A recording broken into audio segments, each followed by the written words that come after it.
Everyone,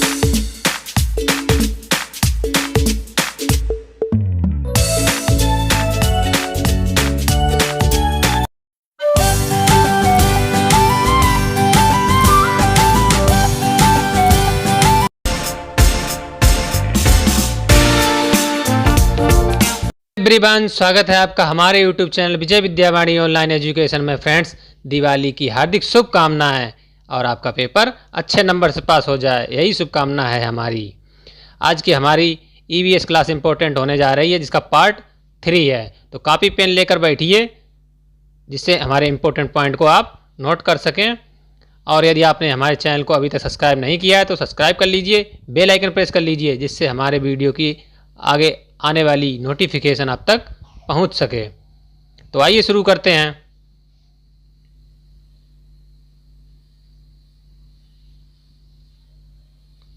Golconda किला, यह है गोलकोंडा किला। गोलकोंडा किले के बाहरी दीवार 87 बुर्ज है। सन 1518 से 1687 तक यहाँ कुतुब शाही सुल्तानों ने एक के बाद एक राज किया। सन 1200 में यह किला मिट्टी का बना था और यहाँ दूसरे राजाओं का राज था। ये देख लीजिए गोलकोंडा किला।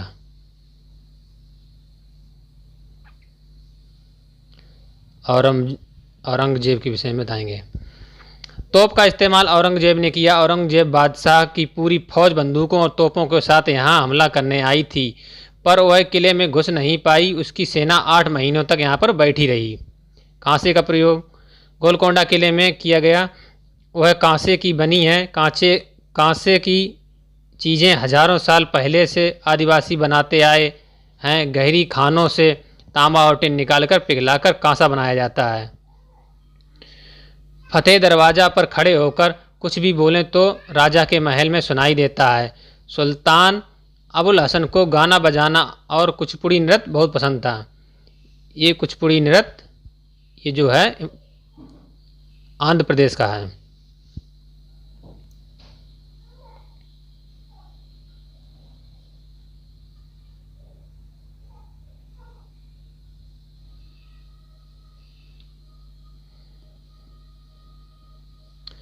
गोलकोंडा किला ये काफ़ी एरिया में बना हुआ है। ये उत्तरी क्षेत्र, ये पूर्वी क्षेत्र, ये पश्चिमी, ये उत्तरी क्षेत्र है और ये नीचे दक्षिणी क्षेत्र है।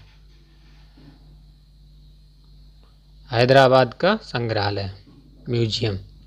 इस म्यूजियम में गोलकोंडा किले के आसपास खुदाई के दौरान मिली चीज़ें थीं, जैसे बर्तन, औजार, जेवर।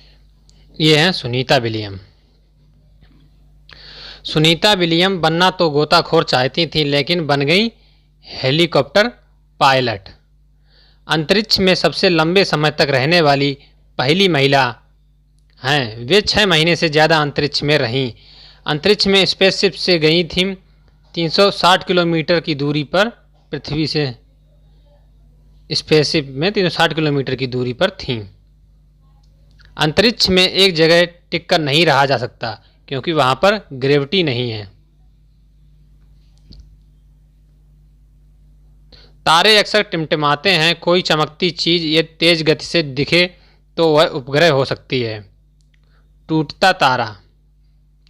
टूटता तारा उल्का पिंड हो सकता है, जो पिंड के वायुमंडल से आते ही जल जाता है।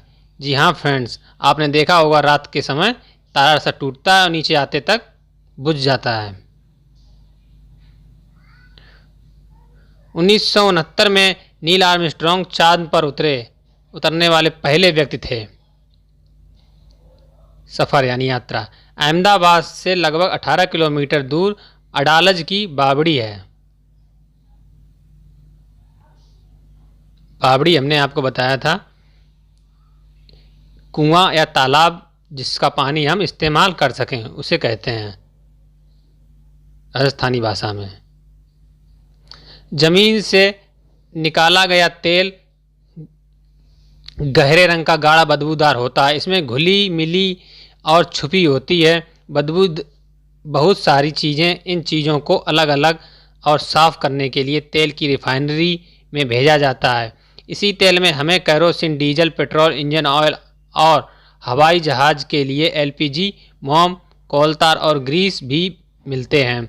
प्लास्टिक और पेंट बनाने के लिए भी तेल का इस्तेमाल किया जाता है। आगे फ्रेंड्स, इसमें कुछ टाइपिंग एरर है, तो इसको आप अपने हिसाब से समझ लीजिए, क्योंकि ये इतनी स्पीड में टाइप किया जाता है कि छोटी मोटी एरर छूट ही जाती है। हमारे देश के लगभग 2/3 लोग उपले, लकड़ी, सूखी टहनी आदि का इस्तेमाल करते हैं। यात्रा की तैयारी, यात्रा लगभग 2 महीने की। रहने के लिए टेंट, बिछाने के लिए प्लास्टिक की सीट और सीलिंग बैग, गर्म कपड़े, काफ़ी दिन तक खराब ना होने वाला खाना, कैमरा, पेट्रोल रखने के लिए डिब्बे इत्यादि भी। मैं गौरव जानी और यह है लोनर, मेरी सबसे बढ़िया साथी, मेरी मोटरसाइकिल। अंग्रेजी में लोनर का अर्थ होता है अकेला रहने वाला। मैं मुंबई से निकला, महाराष्ट्र, गुजरात और राजस्थान के छोटे बड़े शहरों से होता हुआ दिल्ली पहुंचा। मुंबई से दिल्ली तक का 1400 किलोमीटर का रास्ता मैंने 3 दिन में तय किया।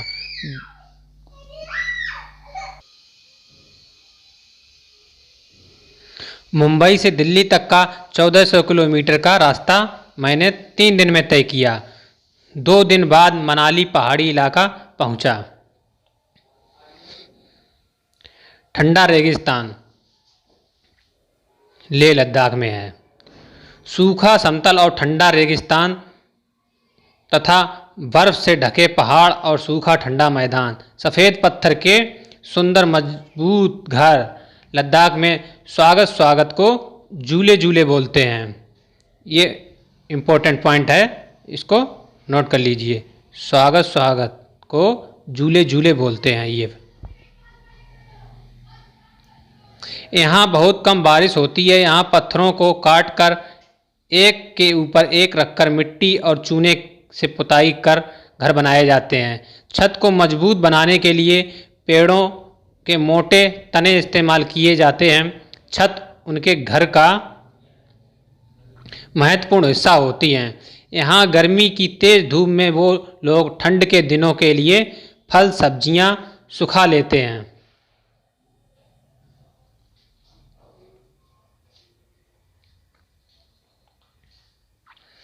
सभी रेगिस्तान रेतीले और गर्म नहीं होते। लद्दाख के पहाड़ों पर इतना सूखा माहौल है कि वहाँ पेड़ पौधे नहीं उग पाते।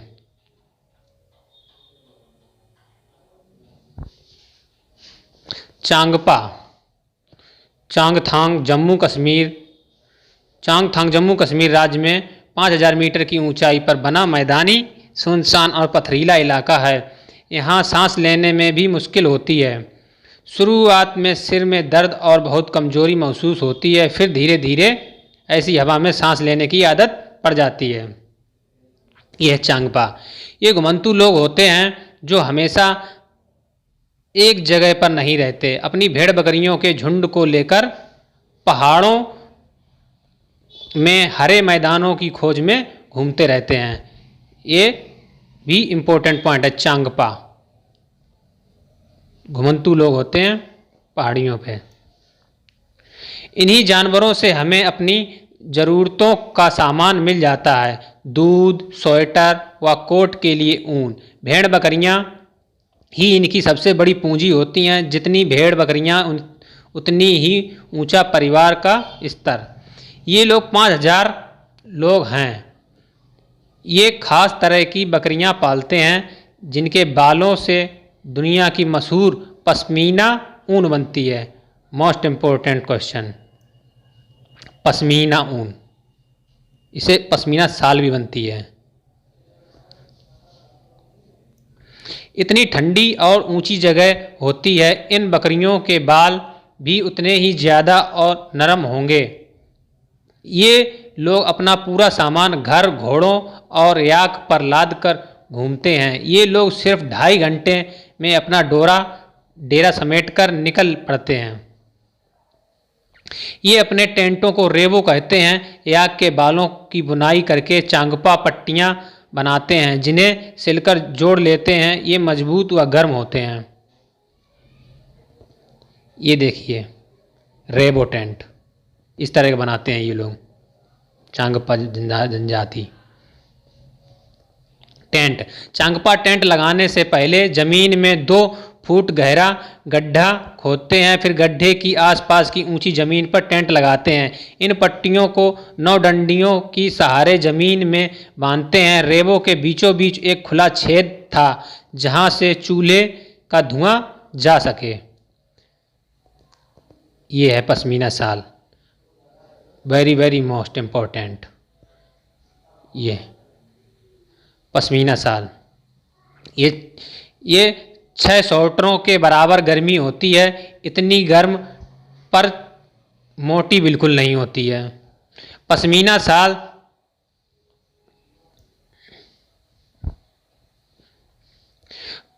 शाल को हाथों द्वारा बुना जाता है और साधारण शाल को बुनने में 250 घंटे लगते हैं। ये पश्मीना बनता है पहाड़ी बकरियों की एक खास नस्ल से जो लगभग 5000 मीटर की ऊंचाई पर रह सकती है। यहाँ सर्दियों में तापमान 0 डिग्री सेंटीग्रेड से भी बहुत कम होता है, -40 डिग्री सेंटीग्रेड तक सर्दियों में तापमान पहुँच जाता है।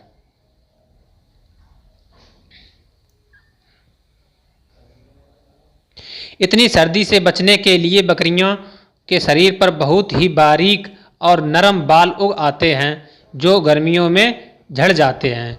ये बाल बहुत ही पतले होते हैं, इतने पतले कि बकरी की 6 बाल, मोस्ट इम्पोर्टेंट, ये 6 बाल के बराबर एक बाल होता है, मिलाकर तुम्हारे सिर के एक बाल की मोटाई के बराबर होंगे। इसलिए पश्मीना शालों को मशीनों द्वारा नहीं बुना जा सकता। अगर एक बुनकर 250 घंटे बुनाई करे तब बन जाकर एक साधारण पश्मीना शाल तैयार होती है। लेखा, चांगपाओं के पास भेड़ बकरी के रखने की एक जगह होती है जिसे लेखा कहते हैं। ये भी इम्पोर्टेंट है। आगे बढ़ते हैं। लेखा की दीवारों, पत्थरों और चट्टानों को एक दूसरे पर रखकर बनाते हैं। भेड़ बकरी को ले जाना और ले आना काम औरतों और जवान लड़कियों का होता है। डल झील में तैरते हुए घरों को शिकारे कहते हैं। शिकारे, ये याद रखने वाला पॉइंट, शिकारे कहते हैं। कश्मीरी लोग अपने खाने के लिए रोटी घर में नहीं बनाते, इसे दुकान या बेकरी से ही खरीदते हैं। इसलिए कश्मीर की हर गली में बेकरी की दुकान मिल जाएगी। कारगिल से होता हुआ श्रीनगर में बाहर से आए कई टूरिस्ट हाउस बोट में रहते हैं। हाउस बोट 80 फुट लंबे और बीच से चौड़ाई 8 से 9 फुट तक होती है। हाउस बोट, इसको अभी हम आगे तस्वीर में दिखाएंगे हाउस बोट को।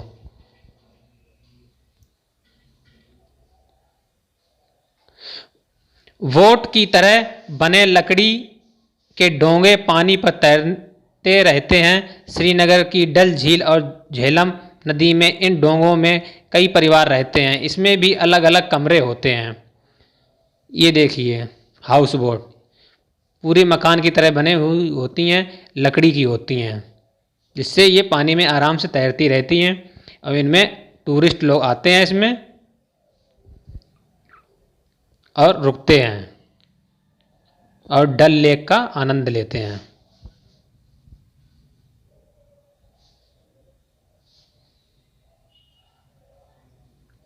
हाउस बोट कई बड़े घरों के अंदर की छत पर लकड़ी की सुंदर नक्काशी होती है। इसमें एक खास डिजाइन खत्म बंद है जो जिग्सा पजल सा दिखता है। यहाँ के पुराने घरों की खासियत, इसमें जालीदार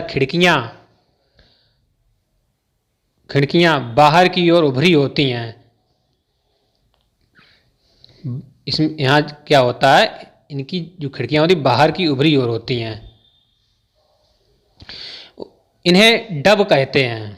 इन खिड़कियों को क्या कहते हैं, डब कहते हैं। यहाँ पुराने घरों की खासियत है कि पत्थर, ईंटा और लकड़ी को मिलाकर बनाना। घरों के दरवाजे, खिड़कियों पर डिजाइन को मेहराब कहते हैं। जो घरों पर डिजाइन बनी मेहराब कहते हैं। अभी आगे आपको दिखाएंगे मेहराब क्या होता है। गुजरात के कच्छ इलाके में रहने वाली जसमा जब 11 साल की थी, 26 जनवरी के दिन भूकंप आया, जिसके कारण पूरा गांव मलबे का ढेर बन गया। सारा सामान, कपड़े, बर्तन, खाना सब कुछ मलबे में दब गया। 6 लोग दबकर मर गए। भूकंप आने पर हमें क्या करना चाहिए, वो इसमें सावधानियां बताई जाएंगी। भूकंप आने पर अगर हो सके तो घर के बाहर खुले में निकल जाएं। अगर बाहर ना निकल पाओ तो फर्श पर लेटकर किसी मजबूत चीज़ जैसे मेज के नीचे छिप जाओ, उसे पकड़े रखो ताकि वह फिसल कर तुमसे दूर न जाए। कंपन रुक जाए तब इंतज़ार करो, कंपन रुकने का इंतज़ार करो। आगे फूंक, दोनों हाथों को मुंह से पास ले जाकर खूब जोर से इसमें फूंक मारने से हाथ गर्म हो जाता है और फूंक मारने से बुझती हुई लकड़ियों में आग लग जाती है तथा फूंक मारने से गर्म आलू या चाय ठंडी हो जाती है। मुंह से निकली हुई दवा बाहर के तापमान के मुकाबले ठंडी या गर्म हो सकती है। सांस गर्म होती है और शीशा ठंडा, इसलिए सांस के साथ आई भाप से ठंडे शीशे पर पानी की बूंदें जैसी बन जाती हैं। यही नमी शीशे को धुंधला करती है। डॉक्टर हमारी छाती पर स्टेथोस्कोप लगाकर हमारी धड़कन सुनते हैं। गर्म हवा हल्की होकर ऊपर उठती है, वहीं ठंडी हवा भारी होने के कारण नीचे आती है। Victoria terminal railway station Mumbai में है। अर्जुन पुरस्कार खेल के क्षेत्र में दिया जाता है। ये भी इम्पोर्टेंट क्वेश्चन है दोनों। विक्टोरिया टर्मिनल, अर्जुन पुरस्कार। सूखी लौकी को मिट्टी से लीपकर उसमें बीजों को रखा जाता है।